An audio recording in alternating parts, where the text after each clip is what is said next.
औज़ुबिल्लाहिमिनश्शैतानिर्रजीम। बिस्मिल्लाहिर्रहमानिर्रहीम।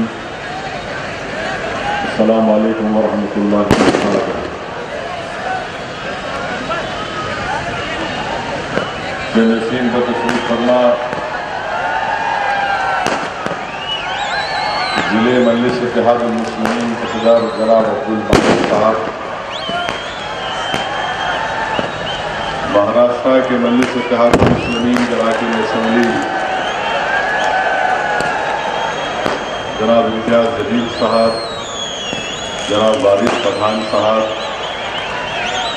महाराष्ट्र के मजलिस इत्तेहादुल मुस्लिमीन के सदर सैयद मोइन साहब और बाद से तशरीफ लाए मजलिस इत्तेहादुल मुस्लिमीन के अरकान बल्दिया, मुहिबान मजलिस इत्तेहादुल मुस्लिमीन,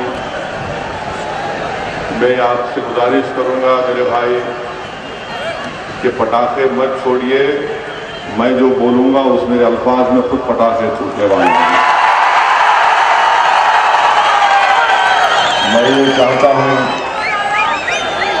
कि मेरे अल्फाज जो अल्लाह सुब्हाना व तआला इंशाअल्लाह मेरी ज़बान से निकालेगा वो खुद एक धमाका पैदा करेंगे पूरे हिंदुस्तान में। तो आप बराए मेहरबानी उन पटाखों को बंद कर दीजिए और वक्त कम है इसलिए, और उससे अफरा तफरी पैदा होती है। मालिक साहब उसको बंद कराइए। मालिक साहब, मेरे अजीज दोस्तों, बुजुर्गों, मेरे इज्जतदार माँ और बहनों, गयूर नौजवान साथियों, मजलिस इत्तेहादुल मुस्लिमीन की जानिब से इस जलसे का आ रहा है और आज आरा पर हम जहां पर हजारों की तादाद में जमा हुए हैं, तो वहीं पर हिंदुस्तान के कैपिटल में दिल्ली में दारुल हुकूमत दिल्ली में हुकूमत यानी मोदी के 2 साल की तकमील पर अपना जश्न मना रही है। मेरे अजीज दोस्तों, बुजुर्गों, बीजेपी की मरकज में सरकार बनकर 2 साल मुकम्मल हो चुके हैं और बड़ी जोर और शोर के साथ जश्न मनाया जा रहा है। अखबारात में कोहरों रुपये के इश्तिहारात दिए जा रहे हैं। हिंदुस्तान के वजीर आजम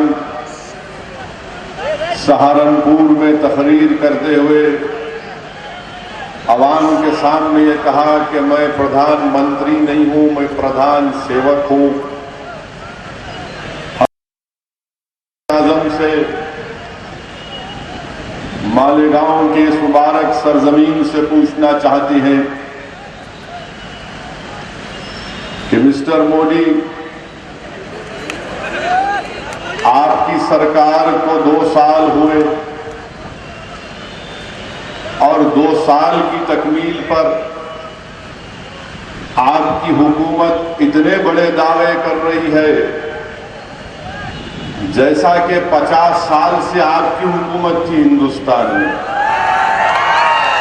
2 साल में मिस्टर मोदी कह रहे हैं कि 56 इंच का मेरा सीना है।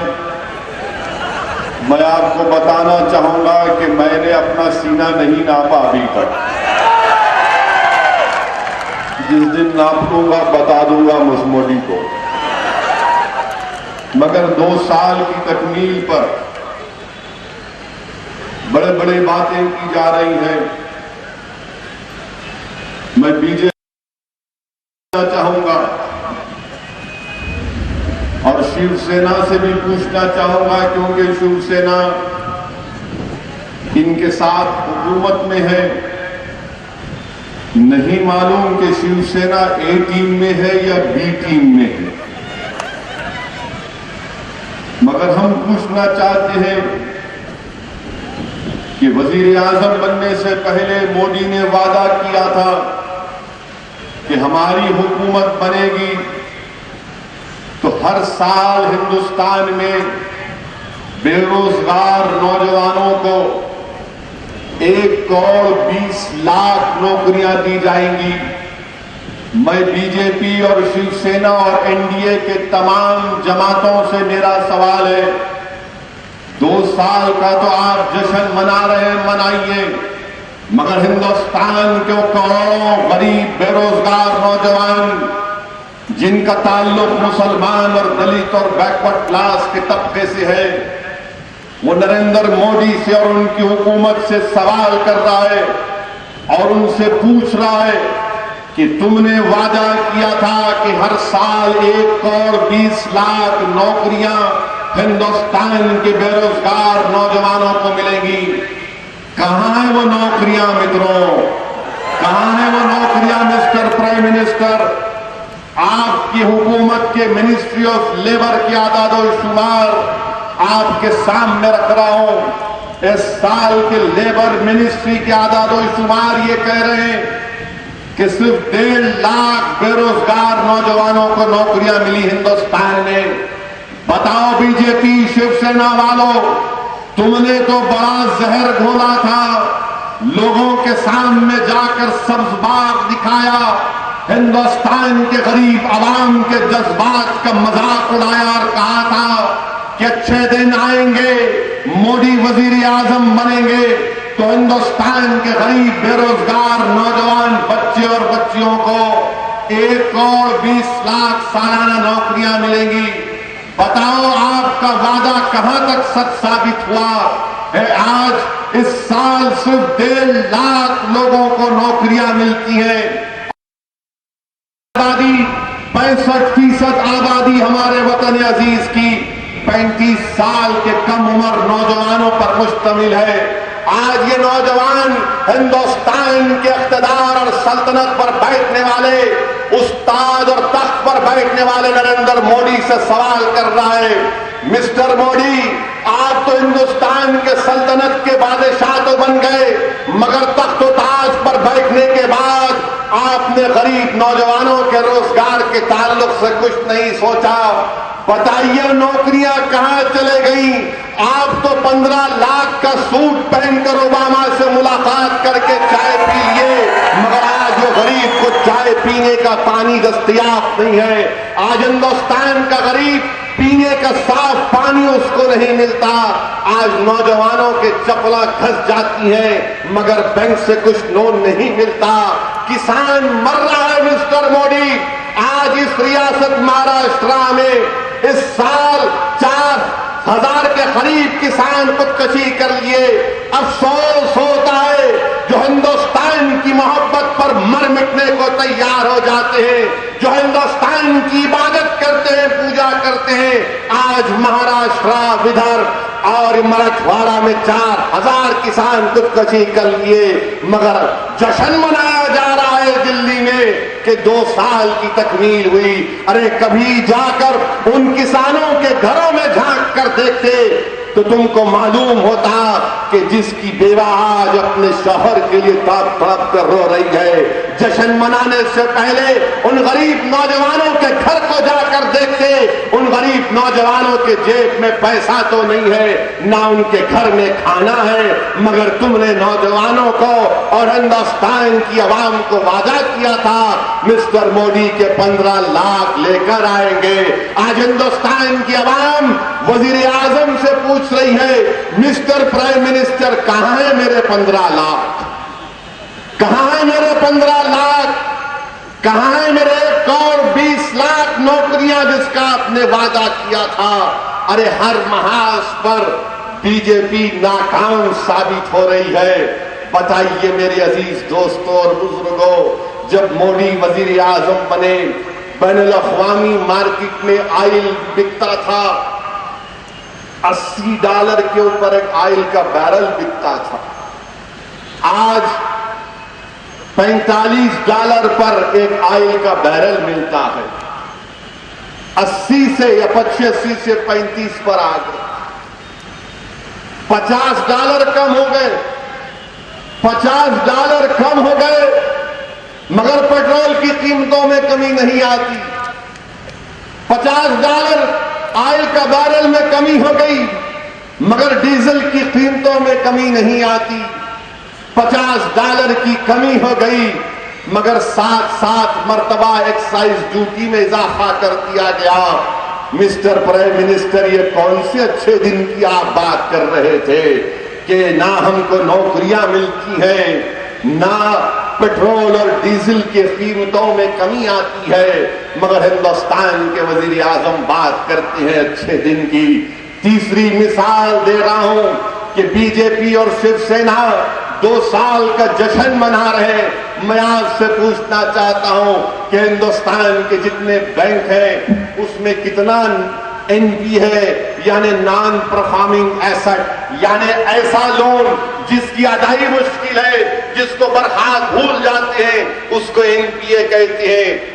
मालेगांव के गयूर नौजवानों, मालेगांव की इस मुबारक सरजमीन पर बसने वाले इज्जतदार भाई और बहनों, आपको जानकर गम होगा कि हिंदुस्तान के बैंकों में एनपीए कितना है।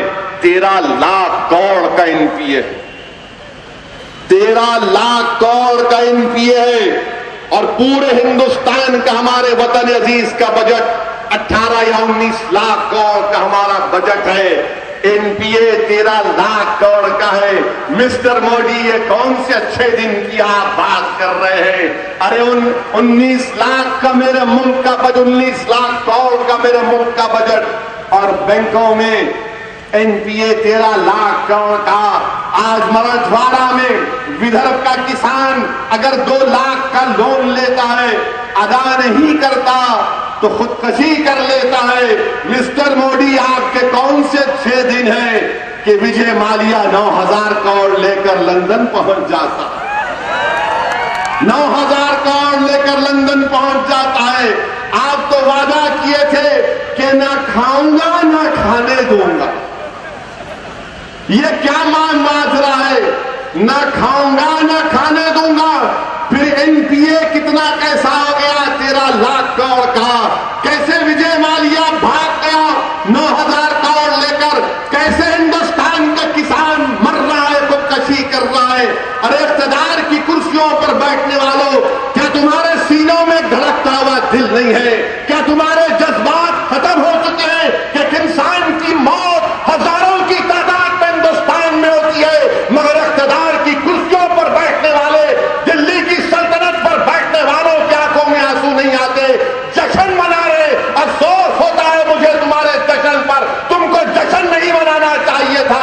तुम कहते कि हम जश्न नहीं मनाएंगे, हम गरीबों की गरीब गुर्बत की तकलीफ को महसूस करते हुए कोई जश्न नहीं मनाएंगे, किसानों की खुदकशी को देखकर जश्न नहीं मनाएंगे, मगर जश्न मनाया जा रहा है। हजारों लाखों रुपये बल्कि करोड़ों रुपये खर्च किए जा रहे हैं। बीजेपी के ऑफिस के सामने पटाखे फोड़े जा रहे हैं। ऐसा लग रहा है कि दूल्हे भाई की बारात आ रही है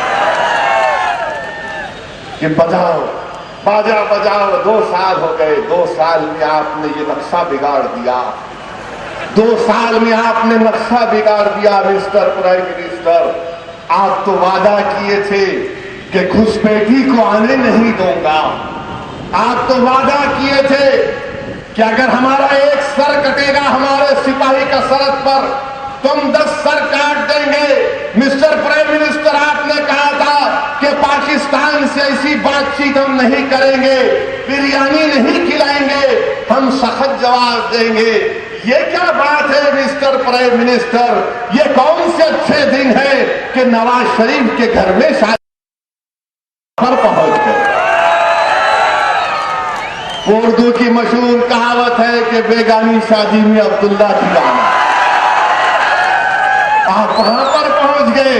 हमसे कहते थे, हमारे मुस्लिम इलाकों का बोलते थे ये पाकिस्तान है, ये इलाका पाकिस्तान है, जबकि हमारे बुजुर्गों ने जब मुल्क के 2 टुकड़े किए गए तो हमने कहा हम नहीं जाएंगे। मालेगांव में जो आज बस रहे नौजवानों, उस वक्त कि हम जिन्ना के पैगाम को नहीं मानेंगे, जिन्ना हमारा लीडर नहीं है, हम जिन्ना के पैगाम को ठुकराते हैं। मालेगांव के बुजुर्गों ने जब मुल्क के 2 टुकड़े किए जा रहे थे तो बुजुर्गों ने पुकार पुकार कर कहा मोहम्मद अली जिन्ना को, सुनो जिन्ना, ये वो सरजमीन है जहां पर हिंदुस्तान में सबसे पहले अगर तिरंगा लगाया गया था तो इस सरजमीन पर लगाया गया था। अंग्रेजों से आजादी हिंदुस्तान के किसी हिस्से को मिली तो 7 दिन तक मालेगांव के इलाके को मिली थी। हम जिन्ना के पैगाम को ठुकराया, हमने जिन्ना के पैगाम को ठुकराया। और आप क्या मिनिस्टर, लाहौर एयरपोर्ट पर उतरे वजीर आजम नवाज शरीफ खड़े हुए हैं, जिनको पाकिस्तान में मियां साहब बोलते, इसी वास्ते शायद हमको देख के मियां साहब से मिले प्राइम मिनिस्टर, ऐसा मिले। टीवी पर जब मैं देखा तो ऐसा लग रहा था कि किसी इलाके में एक मेला होता था, हमारे बचपने में मेला होता था, झूले लगते थे, हम लोग जाकर बचपने में झूलों पर बैठते थे, वो मिठा खाते थे। ऐसा लग रहा था कि कोई मेला हुआ था और बरसों पहले 2 भाई बिछड़ गए, बरसों के बाद मिले तो ऐसा मिल रहे मिस्टर मोदी और मिस्टर नवाज शरीफ, हाथ पकड़ के चल रहे यूं। मैं बोला ये क्या हो रहा भाई, ये तो हमको बोलते थे कि तुम पाकिस्तान के हाथ पकड़ते, तुम पाकिस्तान को देखते, आप पकड़ लिए उनका हाथ। क्या बात है, आप नवाज शरीफ की घर की शादी में चले गए, पाकिस्तान बदलने वाला नहीं था, पाकिस्तान ने कहा मिस्टर मोदी आप घर को तो आ गए, अब हम आपके घर में टेररिस्ट को भिजाएंगे। हमारे पठानकोट के एयरफोर्स बेस में हमला हुआ, हमारे सिपाही मारे गए। बताइए कौन से अच्छे दिन है मिस्टर प्राइम मिनिस्टर, कौन से अच्छे दिन है मिस्टर प्राइम मिनिस्टर, ये जिसका आपने मुल्क से वादा किया था। हिंदुस्तान के एक्सपोर्ट्स खत्म हो गए। आपकी हुकूमत ऐलान करती है कि आप कहते हैं कि मेरी हुकूमत, मैं देश का प्रधान सेवक हूं, मेरी हुकूमत गरीबों के लिए है। तो आज मालेगांव का ये लूम चलाने वाला मिस्टर मोदी आपसे पूछ रहा है, अगर आपकी हुकूमत गरीबों पर है, अगर आपकी हुकूमत गरीबों के लिए है, अगर आपकी हुकूमत मेहनत करने वालों के लिए है, अगर आपकी हुकूमत पसीना बहाने वालों के लिए है, तो मालेगांव के लूम में काम करने प्राइम मिनिस्टर आपसे पूछ रहा है कि एक सरमायादार को फायदा पहुंचाने के लिए जो बंबई में जिसकी 27 मंजिला इमारत है, उस महल में बैठने वाले शख्स के लिए आपने हमारे पावर लूमों को खत्म करने के लिए, गरीबों को खत्म करने के लिए 25% डंपिंग ड्यूटी यान पर क्या आपने क्यों लगाई? बताओ मिस्टर मोदी, क्या ये अच्छे दिन है कि यान के ऊपर 25% एंटी डंपिंग ड्यूटी लगा दी है, और फिर जिसको फायदा हो रहा है कितने में बिक रहा है, कितने में बिक रहा है वो POW रॉ मटेरियल 75 रुपये में बिक रहा है मिस्टर मोदी। 15 लाख की जरूरत नहीं है हमारे को, आप ये 25% की एंटी डंपिंग ड्यूटी निकाल दो मिस्टर मोदी, ये तमाम के तमाम पावर लूमों को फायदा हो जाएगा। मगर क्योंकि आपको सरमायादार की मदद करना है, वो आपके लिए अजीज है, ये गरीब अजीज नहीं है मिस्टर मोदी। आपका दावा झूठा है कि आपकी हुकूमत गरीबों के लिए है, आपकी हुकूमत कैपिटलिस्ट के लिए है, आपकी हुकूमत पैसे वालों के लिए है, आपकी हुकूमत गरीब लोगों के लिए नहीं है। जो 18-12 घंटे पावर लूम में काम करता है, उनकी तकलीफ का आपको क्या अंदाजा? अगर अंदाजा होता तो ये 25% की डंपिंग ड्यूटी नहीं लगाते उनके ऊपर आप।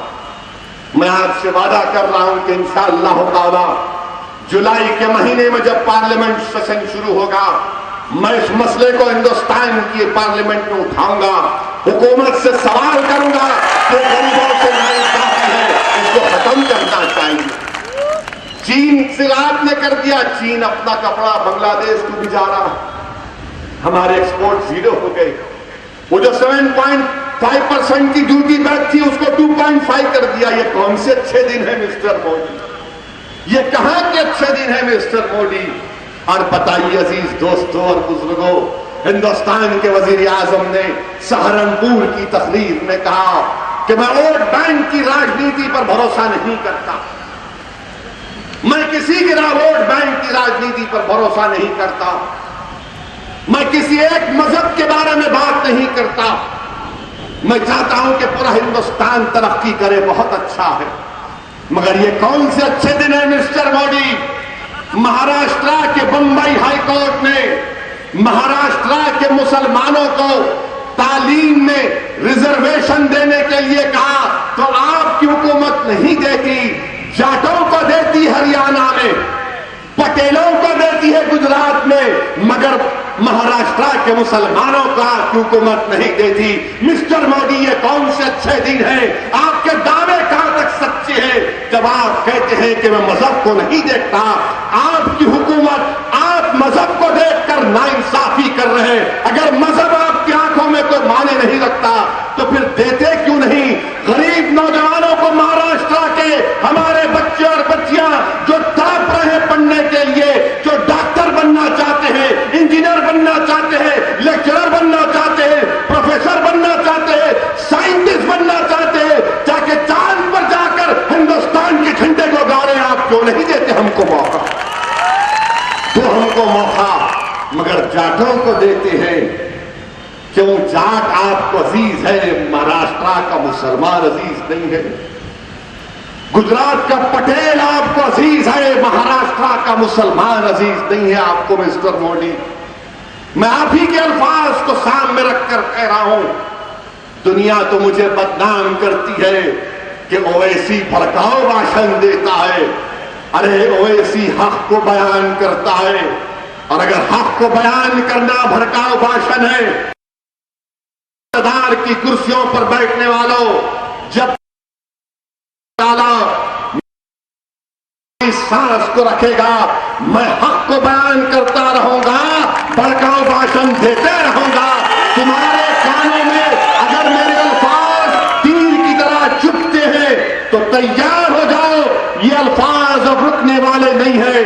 हमने 70 साल खामोशी को अख्तियार किया, हमने 70 साल अपने अरमानों को घोट घोट कर खत्म कर दिया, हमने 70 साल इंतजार किया कि काश कोई हमसे इंसाफ करे। 70 साल एक कौम के लिए बहुत लंबा अरसा होता है। अब नौजवानों, बुजुर्गों, मेरी इज्जतदार मां और बहनों, अब खामोश नहीं बैठा जा सकता।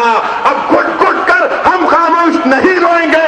अगर हम रोएंगे तो वो भी रोएंगे, अगर हम हंसेंगे तो वो भी हंसेंगे, अगर हम तरक्की करेंगे तो मुल्क भी तरक्की करेगा, अगर हम नहीं तो दुनिया भी नहीं। मेरे अजीज दोस्तों और बुजुर्गों, ये पैगाम मैं देना चाहता हूं, ये सोच का तब्दील करना पड़ेगा। नहीं खामोशी अख्तियार नहीं करेंगे, लड़ेंगे अपने हक के लिए। जमहूरियत है, हिंदुस्तान का कॉन्स्टिट्यूशन हमसे कहता है कि अपने हक के लिए लड़ो। इंडिया का कॉन्स्टिट्यूशन, ये हमारा वतन अजीज का कॉन्स्टिट्यूशन है। मालेगांव के गयूर नौजवानों, ये कॉन्स्टिट्यूशन बना हमारे उन बुजुर्गों की कुर्बानियों की वजह से बना जिन्होंने अंग्रेजों की ताकत और इस मालेगांव। अगर आज तुम उन मुजाहिदीन आजादी करना चाहते हो तो उठो नौजवानों, उठो। अगर तुम्हारे सीनों में उन मुजाहिदीन की कुर्बानियां जिंदा है, उठो। अपने मुकद्दर के फैसले तुम खुद आज कर सकते हो। अपनी जमात से वाबस्ता हो जाओ, मुत्तहिद हो जाओ।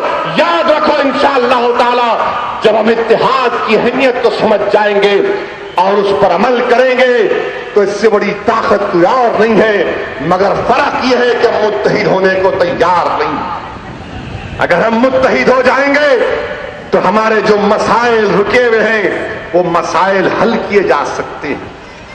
मेरे अजीज दोस्तों और बुजुर्गों, और अच्छे दिन की बात करते हैं। मिस्टर मोदी अच्छे दिन की बात करते हैं। अच्छा, मुझे यह भी बताया गया कि कोई राष्ट्रवादी कांग्रेस के लीडर भी आए थे कभी, यहां पर आए, सुना मैं, आकर बहुत मेरे बारे में बोल के गए। अरे राष्ट्रवादी वालों, मेरी शादी हो गई, मेरे बच्चे हैं माशाअल्लाह, मेरे पीछे क्यों पड़े हो? मेरी दरियाफ्त करना छोड़ दो, मैं नहीं हूं बैचलर अभी। अरे उनके पीछे उन्हें तो कुछ करने तैयारी नहीं, मगर आप मेरे पीछे और हमारे बारे में बोले जाते, ये ऐसा वैसा, वो मंजलिस इनसे मिली भी है, मंजलिस उनसे मिली भी है। कांग्रेस पार्टी तमाम मस्जिद भी है,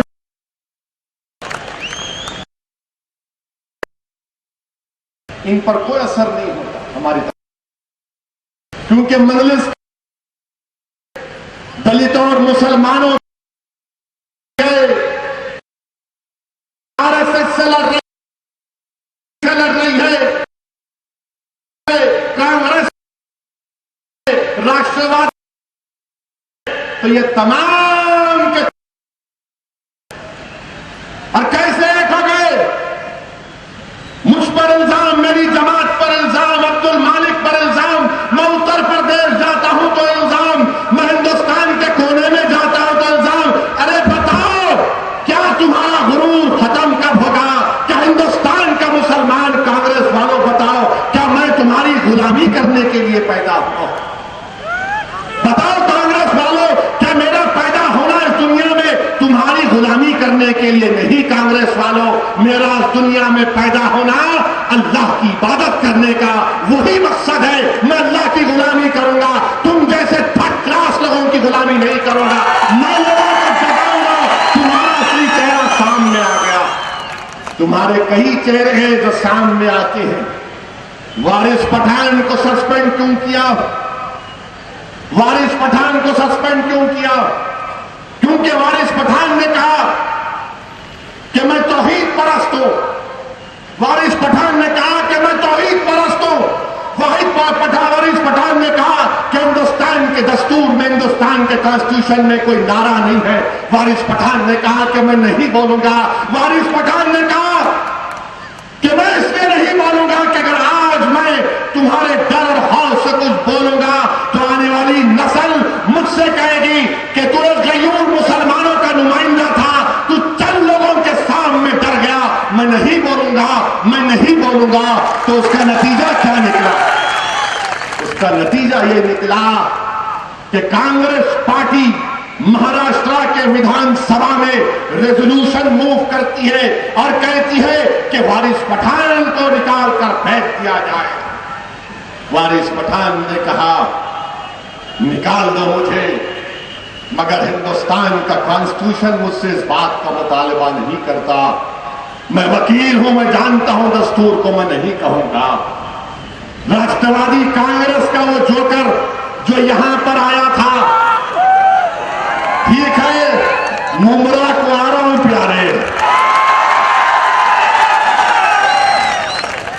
मुमरा को आ रहा हूं, वहां पर भी मेरी आवाज इंशाअल्लाह ताला पहुंचेगी और तुम्हारी नींद को और खराब करेगी, तुम्हारा ब्लड प्रेशर और बढ़ाएगी, तुमको और डायबिटिक करेगी, तुम्हारे दिल को और परेशान करेगी।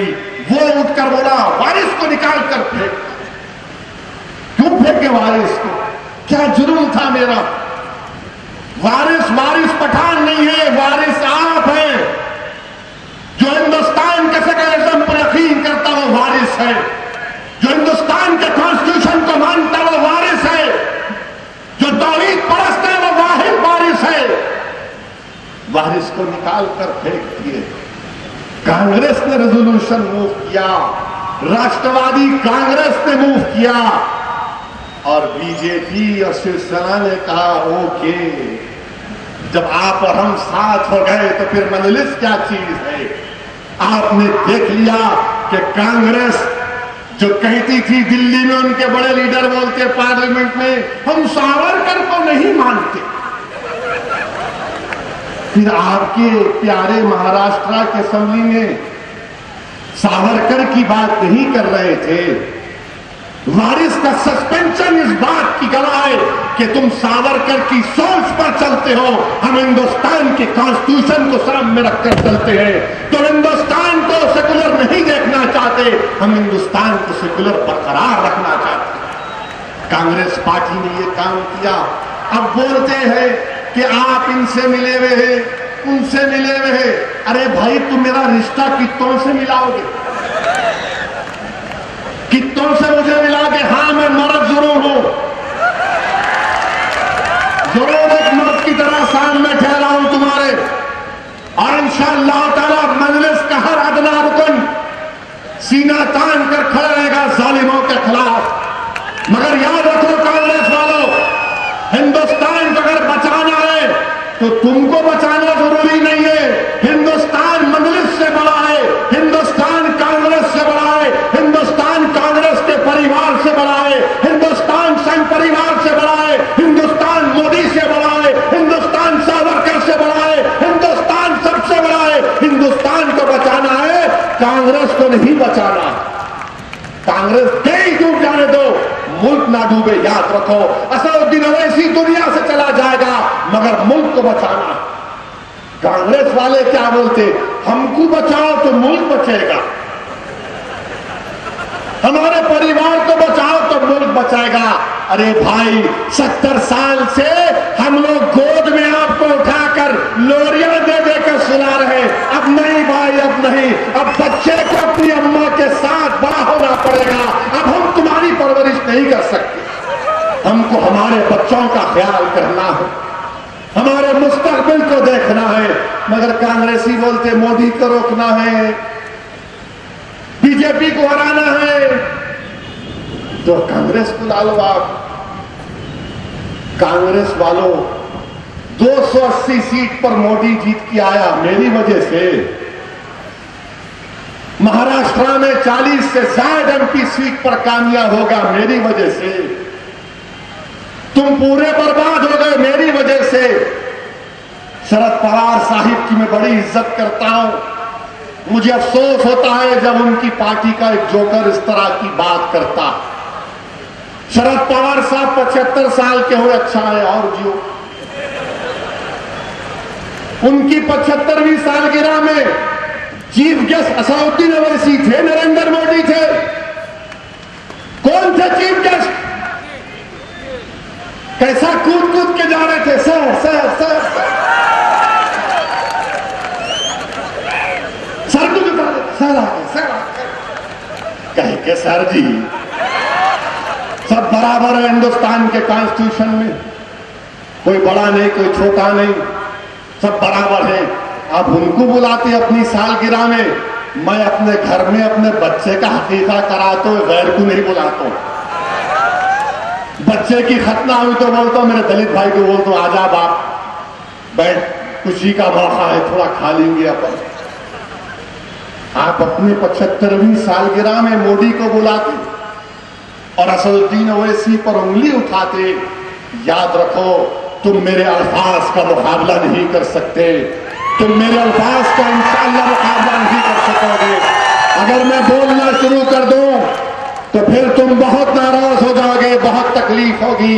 इसीलिए बेहतर है कि जो 75,000 करोड़ का करप्शन तुमने किया इरिगेशन में, तुम अपने आप को बचाने की कोशिश कर रहे हो, बचा लो, मुझे उसकी फिक्र नहीं है।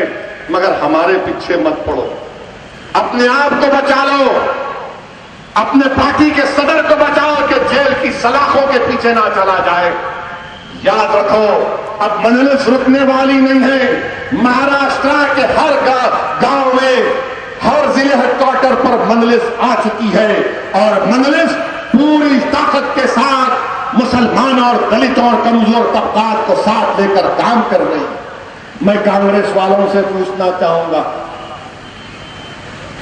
क्या कांग्रेस पार्टी मालेगांव 2006 30 सितंबर को जो बम ब्लास्ट हुआ, जिसमें मालेगांव के बच्चों को, नौजवानों को गिरफ्तार करके 5-5 साल जेल में सड़ाया गया, मारा गया, उनके नाखूनों को निकाला गया, पीटा गया, भूखा रखा गया, क्या कांग्रेस पार्टी अब अदालत ने उन मालेगांव के नौजवानों को बेकसूर करार दिया?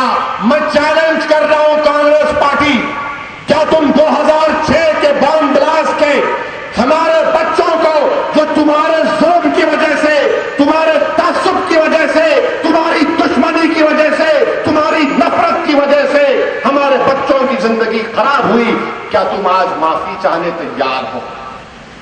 बताओ, क्या तुम आज माफी चाहने को तैयार हो कांग्रेस पार्टी वालों? अशोक राज चौहान तो सदर हैं, मैं आपसे पूछना चाहता हूं कि आप तैयार हैं? पृथ्वीराज चौहान से पूछना चाहता हूं कि आप तैयार हैं? तो बोलेंगे, खामोशी अख्तियार करेंगे। क्या क्या किया गया, कैसे कैसे मारा गया। मैं पढ़ रहा था फ्रंटलाइन मैगजीन में, हमारे नौजवानों की जुल्म की दास्तान को बयान किया गया। ये कांग्रेस वालों के सामने अगर आप हक को बयान करेंगे तो खामोश हो जाएंगे, मर्द नहीं बनेंगे, कमजोर होंगे। तो मैं हमारे भाई से कहना चाहूंगा, मखदूमी भाई से, ये हकीम भी है सुना, जरा कुछ ताकत की दवा बना के दो इन लोगों को, कुछ तो बना के दो इनको आप। ये ऐसे नामर्द मुखन्निस हैं जो बच्चों की जिंदगी को तो तबाह कर दिए। हमारा भाई अबरार बैठा हुआ है यहां पर, आपको मालूम अबरार की दास्तान, जो मैं नहीं बल्कि फ्रंटलाइन मैगजीन में अनुपमा कटाकम ने लिखा, हमारे भाई अबरार से क्या जुल्म नहीं किया गया। मार मार कर मालेगांव से नासिक लेकर गए, नासिक लेकर गए। अल्लाह राज्यवर्धन को अल्लाह देख लेगा इंशाअल्लाह ताला। राज्यवर्धन, तुम कभी सुकून से नहीं रहोगे। तुमको जो तुमने जिन बच्चों को जुल्म किया, उनके माँ बाप की हाय तुझे लगेगी, तेरी औलाद को लगेगी इंशाअल्लाह ताला। अगर हुकूमत इंसाफ नहीं करेगी तो अल्लाह इंसाफ करेगा। याद रख, तूने जो बच्चों को मारा पीटा, उन बच्चों की ज़बानें बंद थी, मगर जरूर उनके जज्बात, उनके आंसू अल्लाह के अर्श तक पहुंचे होंगे और जरूर इंसाफ होगा। राजवर्धन, याद रख, तू मौत को पुकारेगा, तुझे मौत नहीं आएगी। तू तड़प तड़प कर इंशाअल्लाह ताला 120 साल जिंदा रहेगा। हम दुआ करेंगे तेरी लंबी उम्र के लिए, 220 ईयर्स जिंदा रहे। तुझे मालूम होगा तकलीफ किसको बोलते हैं। अबरार को लेकर गए और कहां लेकर गए? राज्यवर्धन साहब मध्य प्रदेश को लेकर गए, इंदौर को लेकर गए, उज्जैन को लेकर गए और वहां पर ले जाकर मैडम से मुलाकात करवाए। हाय हाय, कौन मैडम?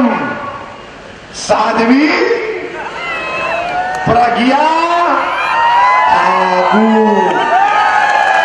मैडम साध्वी प्रज्ञा ठाकुर से अबरार साहब को मिलाए। आप साध्वी रहे कि अबरार से मिले? ओहो, क्या क्या वहां पर मैडम ने? Abrar, your support and will give you anything. तुम राज्यवर्धन की तारीफ करो, तुम जो बोले हम तुमको देंगे। अबरार ने कहा नहीं। फिर क्या किया? अबरार को लेकर गए ब्योलाली मुकाम पर। राज्यवर्धन साहब ने उनके बहन में शायद कर्नल पुरोहित उनसे मिलाया, कर्नल पुरोहित से मिलाया। पुरोहित ने क्या कहा? कर्नल पुरोहित ने कहा राज्यवर्धन से प्लीज कोऑपरेट। फिर मुंबई लाया गया, जुहू में रखा गया, मुझे पीटा गया, मेरे नाखूनों को निकाला गया, बुखार आया तो दवाखाना लेकर चले गए और फिर दवाखाने में आकर मुझसे कहा गया कि देखो हम जो बोल रहे साइन करो। अबरार बेहोश हो गया, कई दिन तक बुखार में रहा अबरार। और अफसोस तो यह है कि इन जालिमों ने अबरार के हमारे घर वालों को 25 लाख देकर खरीद लिया। मेरे अजीज दोस्तों, मैं आज जिम्मेदारी के साथ कह रहा हूं, अगर हमारे बच्चों की कहीं पर गिरफ्तारी अमल में आती है बेकसूर बच्चों की, तो हमारे इस सफों में जो मीर जाफर और मीर है, इन बेईमानों की वजह से तारीख उनको शहीद कर, तारीख गवाह है धोखा देने वाले मुसलमान, तारीख गवाह है कि वाद अली शाह को धोखा देने वाले मुसलमान, और तारीख गवाह है कि मालेगांव में हमारे बच्चों का नाम देने वाले भी यही लोग, यही बेईमान, यही मुनाफिकीन, जिन्होंने अपनी अना के लिए, दौलत के चंद टुकड़ों के लिए हमारे बच्चों की जिंदगियों को तबाह बर्बाद कर दिया। अल्लाह ने इंसाफ किया, अल्हम्दुलिल्लाह। अल्लाह के दरबार में देर है देर नहीं, इंसाफ हुआ, मगर पूरा नहीं हुआ। पूरा इंसाफ जब होगा जब इन बच्चों से हुकूमत माफी चाहेगी, हमारे भाइयों से माफी चाहेगी।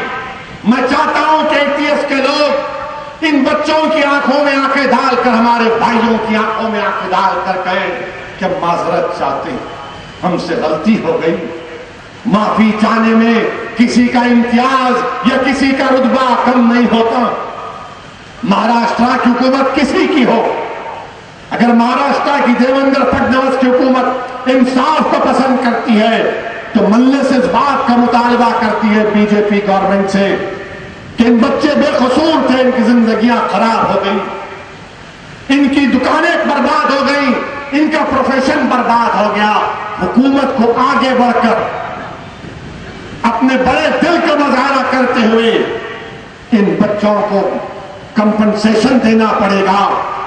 पैसे तो इंसान की तकलीफ को लौटा नहीं सकते, मगर कम से कम इन बच्चों को इतना तो एहसास होगा, हमारे भाइयों को, कि हाँ हमारे लोग जिन्होंने हमसे गलती की थी वो अपनी गलती का एहसास हो रहे कर रहे हैं, वो नादिम हो है।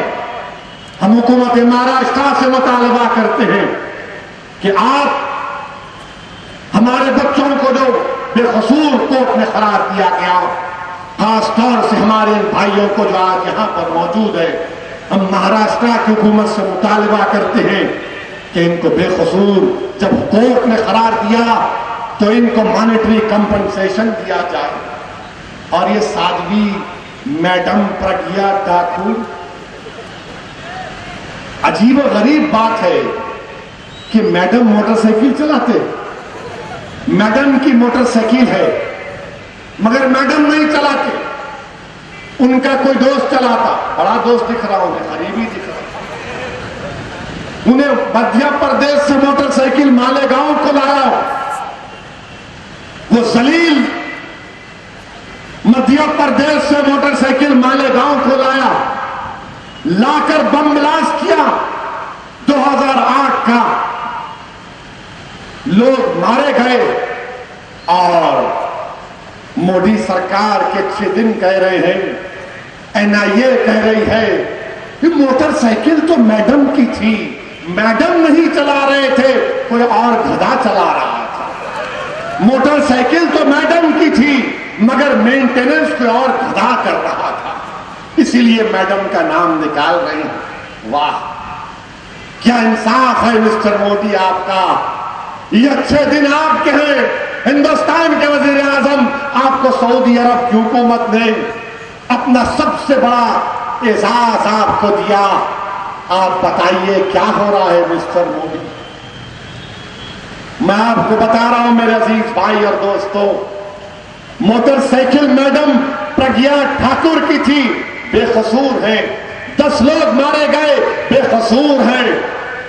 मुंबई 93 में एक मारुति वैन थी, एक मुस्लिम खातून के नाम पर थी।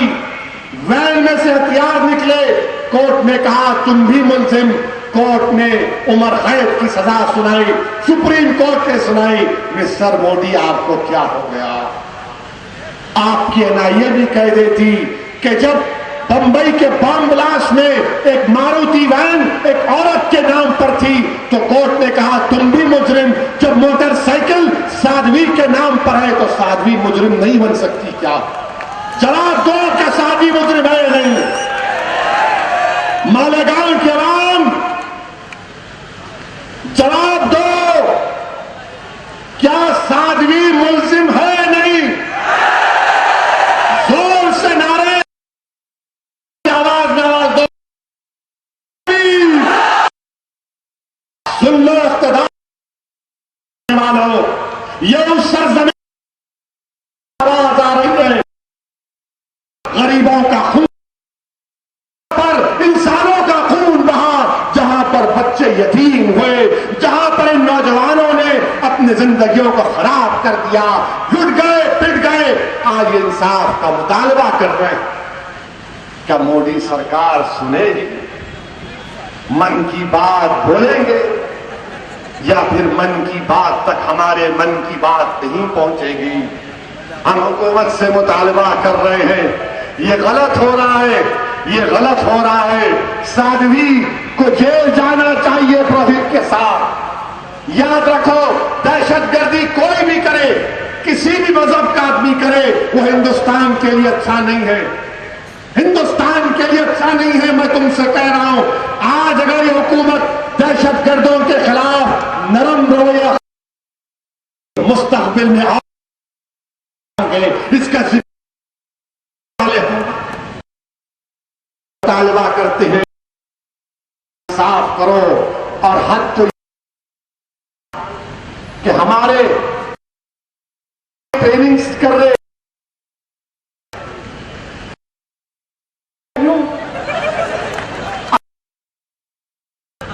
अच्छा क्या बोले?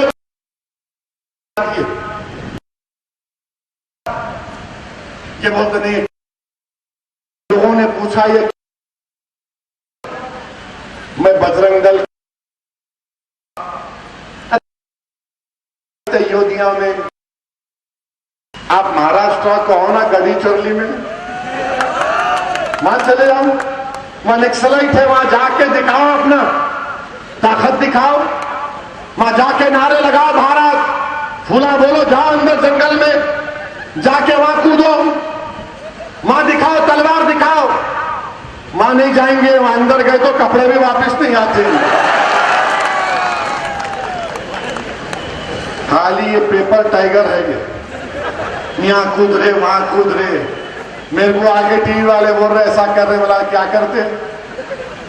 बोला अगर हम खाली मालेगांव में अगर हमारे भाई की शादी की बारात निकली, या औरंगाबाद में निकली, या हैदराबाद के किसी गली में हमारे भाई की शादी की बारात निकली, अगर हम खाली एक लकड़ी को तलवार समझ के नाचते तो पुलिस आके बोलती कहां से लाया ये चाकू, कहां से लाया, तलवार कहां से लाया, किधर से लाया, कौन दिया?